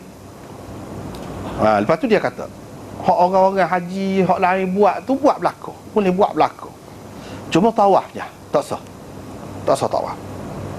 Kata Aisyah, tak apalah waktu kemudian. Sebenarnya ini kitab kita pakai ini berdasarkan setengah-setengah nuskhah. Kalau setengah-setengah nuskhah, iaitu nuskhah Abu Dzar, bukan Abu Dzar sahabat tu dah, Abu Dzar lain. Abu Dzar pemilik nuskhah Sahih Bukhari ni. Nuskhah Sahih Bukhari ni banyak puluh-puluh nuskhah dia. Salah satu nuskhahnya sebelum hadis ni kan, dia ada satu bab. Dia ada bab. Dia ada bab yang lain. Tapi di sini tak ada. Sesoalnya hadis ni masuk di bawah bab ni lah, babun kaifa kana badul wahyi, kaifa kana badul haid. Tapi berdasarkan nuskhah itu, kaifa kana badul haid ini tak ada hadis. Hadis yang adanya hak tu dia ambil hak ni juga. Dalam bab 7 tadi tu kan, kita tengok betul-betul tu je. Sesoalnya tak ada hadis dengan sanad tu, tak ada. Sebab apa? Hak ada sanad ni dia di bawah tajuk lain. Apa ni, dia sebut tajuk tu babu al-amri bin nufasa, itu tajuknya. Idza nufisna, babul amri bin nufasa idza nufisna. Itu tajuk dia di sini. Tajuk tu kalau kita terima ada tajuk, kena faham tajuk pula. Kalau tak ada, senang tak faham. Masuk bawah ni pun boleh dah juga. Sebab dalam tajuk tu pun dia sebut ini hak Allah SWT tentukan kepada anak cucu Adam, hak perempuan tu, lagu tu. Tapi kalau masuk ada tajuk lain, kena bincang suku pula. Tapi dah tak ada sini, kita tak payah bincang. Tapi dalam nuskhah hak cetakan Pakistan dengan India tu ada. Ada situ tajuk tu.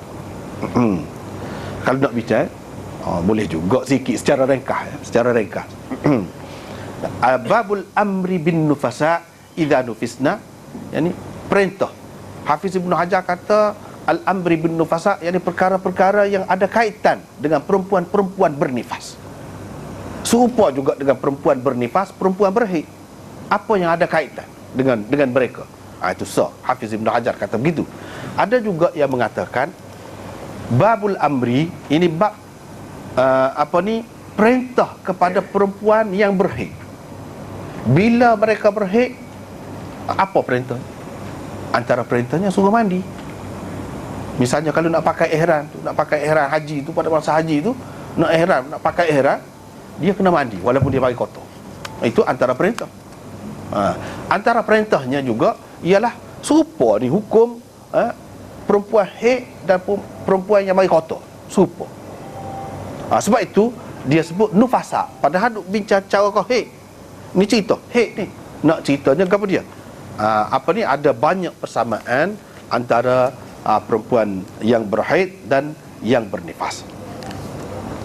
Tak apalah, kita tengok hadis ni sepasal ni lah.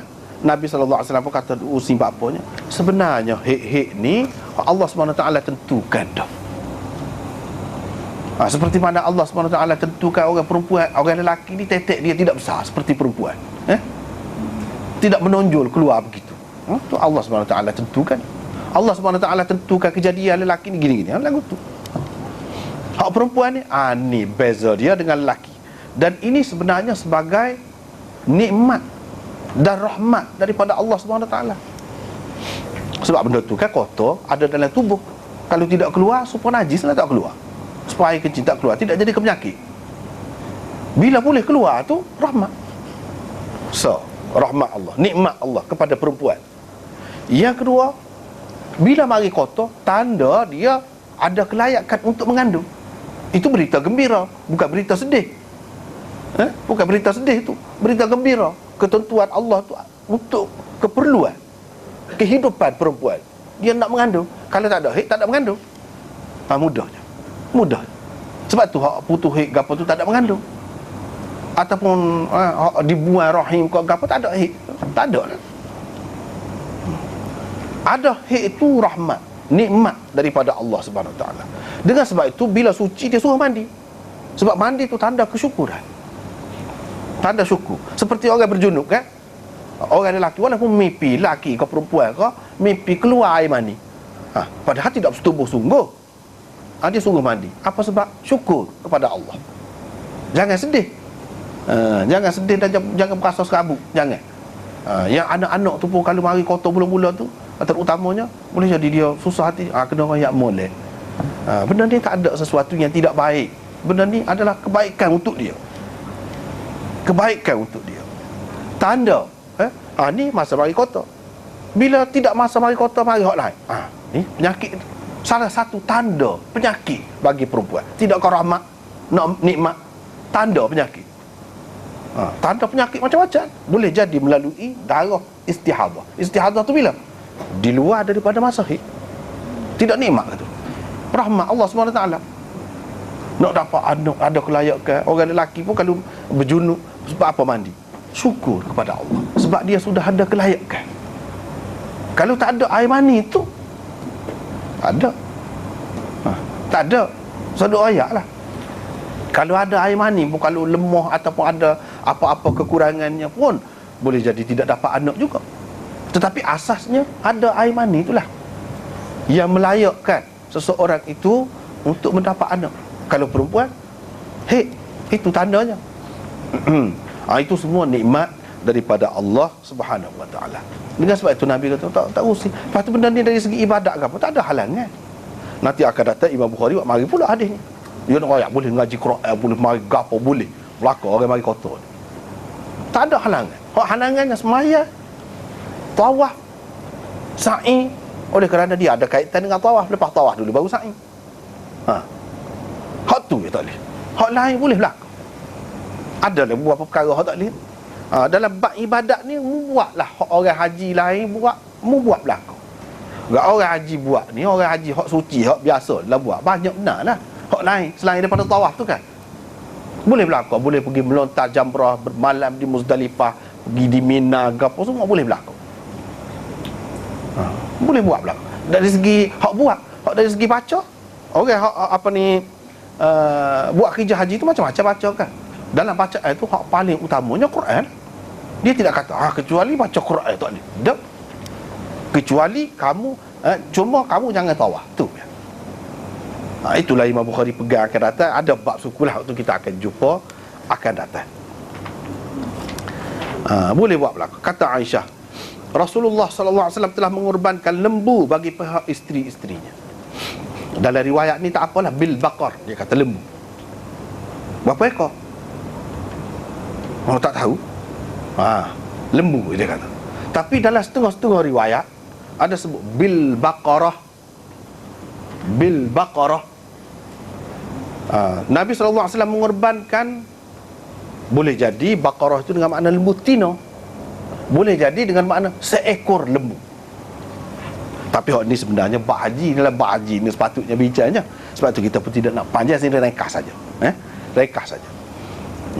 Apa ni, berdasarkan riwayat bil baqarah, kebanyakan ulama kata ta situ, ta hak bulat tu, ta marbutah tu orang panggil. Ta tu menunjukkan satu. Kalau pada binatang ia lebih menunjukkan satu.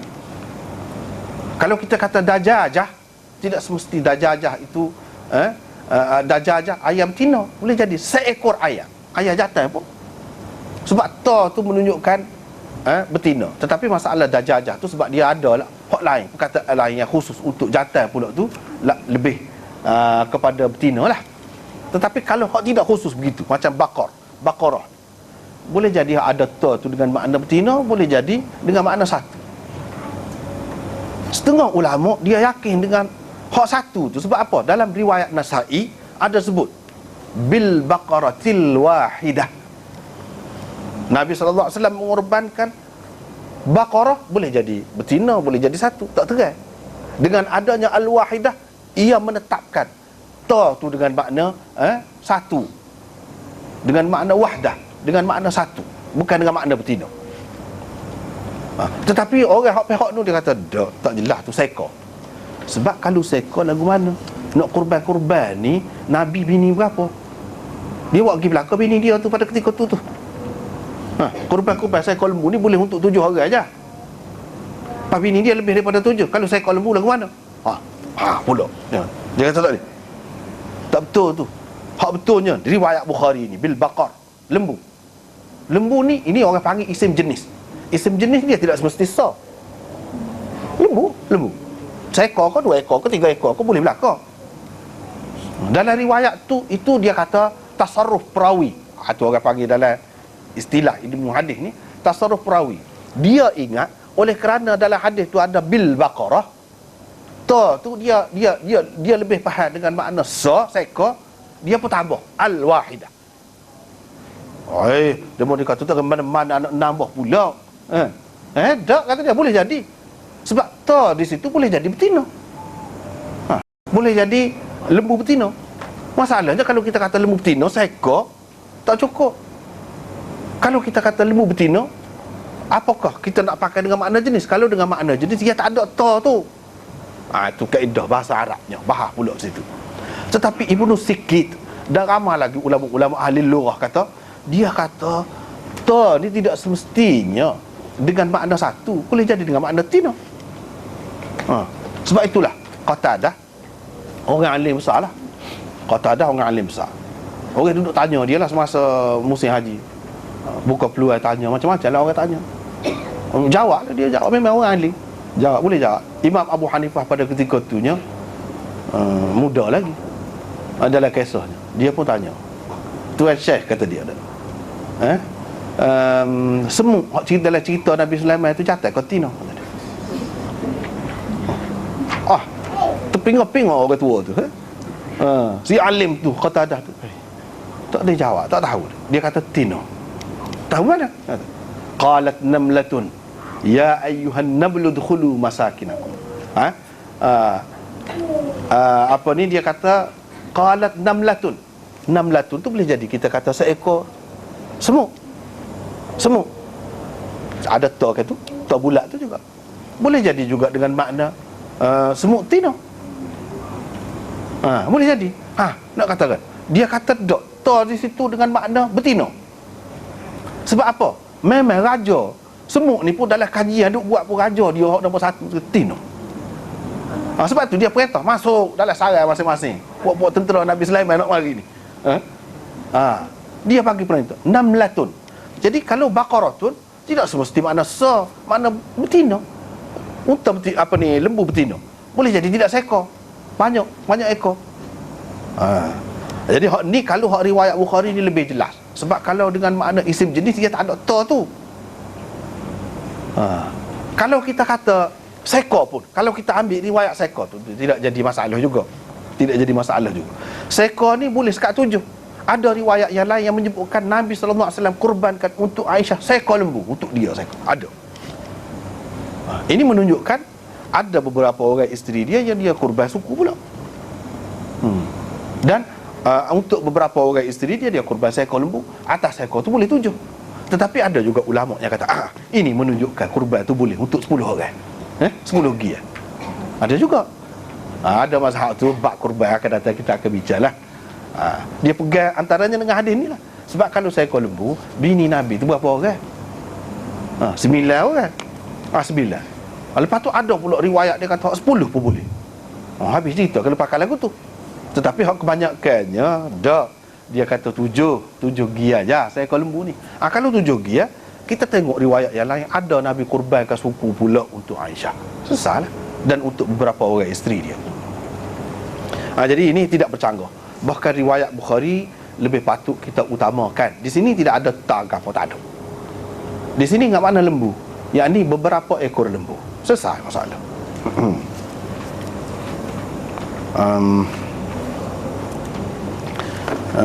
Kita pun masa pun tidak cukup dah. Berhenti sekat itulah dulu untuk hari ni. Baki lagi tu ada nota tu sikit, tengok situ lah. Wallahu a'lam. Wa akhiru da'wana alhamdulillah. Assalamualaikum.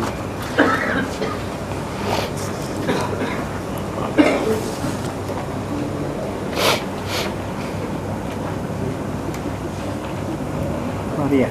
Marah Mariah.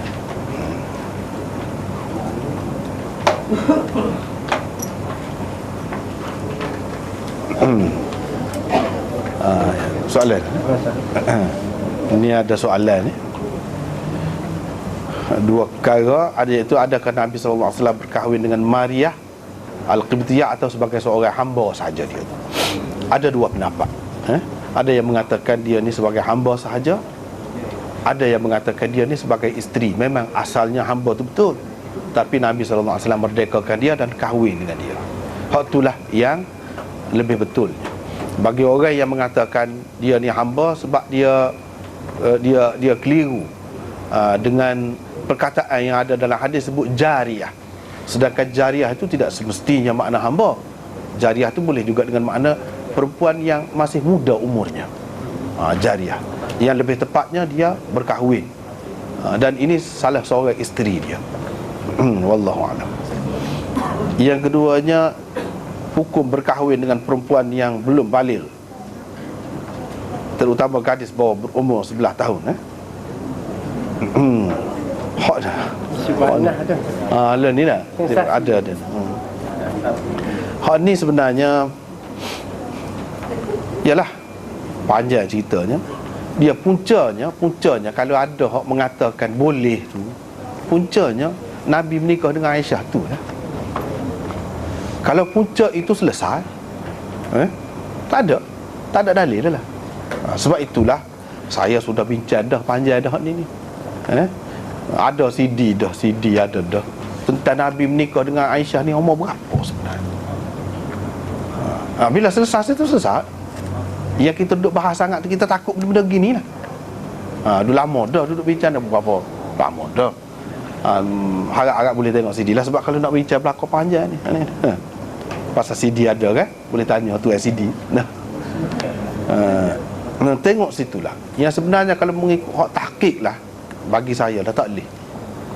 Dan hak sebenarnya tak boleh nak buat contoh hak Nabi tu. Tu ya, kalau ada apa musim mutas kita tu ya, mana-mana kata boleh tu pun situ. Hak sebenarnya Nabi SAW berkahwin dengan Aisyah umur 16 tahun. Duduk sekali umur 19 tahun. Perawi jadi tukar. Hak 19 tu jadi jatuh. So, tu dah. Hak 19 tu jadi 9. Tu ya rekah cerita. Ada dalam Bukhari ni ada, tetapi hak mana yang lebih kemar? Kalau tengok CD panjang lah bicaranya. Panjang dah bicar. Hak mana lebih kemar? Dan hak sebenar-benarnya hak mana?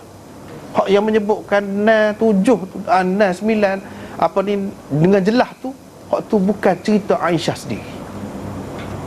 Cerita Aisyah sendiri tidak gitu. Ini termasuk dalam waham perawi. Hadis tu sahih dari segi sanadnya. Hadis ni kena tengok, jangan tengok dari segi sanad saja. Sahih dah kata ada dalam Bukhari. Kena tengok dulu gapo dia, maksud dia. Matan dia. Hadis ni baru sahih apabila sahih dari segi sanad dan matan dia. Tu baru sahih sungguh. Kalau tidak kata sahih dari segi sanad. Ada juga hadis yang sahih dari segi matan, sanad dia tidak sahih. Tak sahih juga. Ada banyak dalam hak sahih dalam Bukhari, tapi ia sudah mansukh, tak boleh pakai juga. Sahih sudah mansukh, tak boleh pakai juga. Ada juga hak dalam Bukhari dia sendiri riwayat, tapi dia tidak pakai. Sebab bukan gitu maksudnya. Berapa banyak hak lagu tu dia sendiri tidak pakai. Dia riwayatkan, tapi dia tidak pakai. Banyak perkara kena tengok hadis ni. Bila kita tengok situ baru selesai. Dan ini adalah akibat dari kesan buruk lah tu. Kalaulah orang tu baru ni lah cerita berlaku tu, kalaulah orang tu kerana mengikut agama lah kononnya, maka itu kerana silap. Sebab tu kita kena betul. Ada ulama yang mengatakan bahawa Ibnu Syubrumah mengatakan bahawa ini kalau ia pun khusus untuk Nabi saja. Kalau ia pun khusus untuk Nabi SAW saja. Dan hak sebetulnya tak ada, khusus untuk Nabi pun tak ada. Dia nikah umur 16 tahun, duduk sekali umur 19. Tu bila tak ada tu selesai, habis cerita. Tak ada dalam pegangan. Sebab hak tu sah. Dan nak bincang hak tu panjang dah pula. Tengok CD lah. Dan akan datang kita akan jumpa juga, InsyaAllah bila sampai tepat dia kita akan bincang lah. Learn ini tangguhlah dulu, sekadar itulah. Jadi kalau nak kira tak boleh, tak betul. Mana? Dua apa dia mufarakah. Ni majlis agama. Mufaraqah. Maksud Minta pisah. tak pisah. Memang sepatutnya kena gitu, tak boleh jadi aib. Jadi orang jadi bahan ketawa pula kepada Islam ni. Jangan terbaik buat gitu. Salah tu. Kalau nak hadis kena faham molek dulu hadis ni. Banyak perkara lagi. Apalagi kalau sudah jelas Nabi SAW tak ada buat lagu tu, itu keliru. Duk buat hak tak betul, ataupun duduk pakai hak mansuh misalnya. Mana boleh lagu tu? Tak boleh. Tak boleh lah buat. Tak boleh. Sama sekali tak boleh. Ini mengaibkan orang Islam. Orang kafir pun tak boleh terima benda lagu ni. Kita orang Islam lebih-lebih lagi lah. Semua dalam perkara gapo pun orang kafir tak sih hamba. Kita kau tak sih. Jak dulu lagi kita tak sih. Begitulah juga ni. Gitulah rekas kita. Wallahualam. Terima lagi. Muslimin. Assalamualaikum warahmatullahi wabarakatuh. Dalam ayat Quran ya Ustaz, fa'tazilun nisaa fil mahid. Al-mahid ni diterjemah ke sini di waktu haid. Di waktu haid ni isim zaman lah. Kalau kita terjemah dengan makna isim makan, mana mungkin lebih jelas lagi. Mana hendak suruh mencari perempuannya tempat haid tu. Tapi kalau kita kata tempat haid, boleh jadi masa tu tidak haid, boleh tepat juga. Tepat tu juga. Tak tepat, tak boleh. Tak sesuai. Kalau kita kata tempat haid, tempat haid ni saluran tu lah. Ketika tak ada haid pun tempat haid juga kan. Tempat keluar haid. Ketika tak ada haid tu memang boleh. Tidak. Itu kalau kita kaitkan dengan pijat tentang haid. Wa yas'alunaka 'anil mahid. Lepas tu mahid yang kedua, jadi mahid yang pertama tu umum kan? Umum. Mahid fa'tazilun nisaa fil mahid sini kita fokus pada isim makan semasa haid. Isim makan semasa haid. Semasa haid. Kalau isim makan dia tidak terikat dengan masa pula. Dia pergi situ. Sebab tu tak molek. Yang moleknya kita guna sama ada di sini isim zaman ataupun masdar mimi. Itu lebih sesuai. Jadi terjemahan tu kena dah. Satu lagi. Al-mahid dia banyak makna. Jadi kalau kita nak hubung kait dengan inna solati wa nusuki wa mahyaya wa mamati. Mahya mamati itu adakah dia punya makna yang lebih luas berbanding hayati wa mamati? Ya. Lagu tu jugalah. Dia boleh jadi masdar mimi, boleh jadi isim zaman, boleh jadi isim makan, boleh berlaku. Sesuai berlaku. Satu lagi lah. Ya. Tadi soalan berhubung Maryam Qibtiyah kan? Ya. Sama ada dia hamba ataupun isteri kan? Ya. Jadi berhubung riwayat ketika Nabi SAW wafat tu tinggal 9 isteri kan? Ya. Adakah termasuk Maryam atau tak termasuk 9? Dia ada maksud 9 tu tidak termasuk hak sudah mati dah. Hak sudah mati semasa hayat dia 2 orang kan. Seorangnya Zainab Ummul Masakin, seorang lagi Khadijah. 2 orang. Lepas tu hak 9 tu maksud tak termasuk hak tu lah. Tak termasuk hak tu. Jadi kalau orang mengambil kira Maryam tu sebagai isteri dia, hak 9 tu jadi 10. Jadi 10. Gitu. Sebab itulah orang-orang kata dia tidak 9. Nabi kurbankan seekor lembu tu, dia ambil situ. Boleh untuk 10 tu sebab bini dia 10 kan. Sebab dari situ.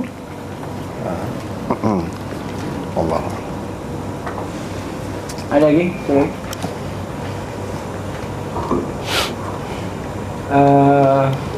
Dengan maklumat tadi untuk pendaftaran tahfiz di Darul Kausar dengan pembinaan yang baru dibuat tu yang bermula pada minggu hadapan.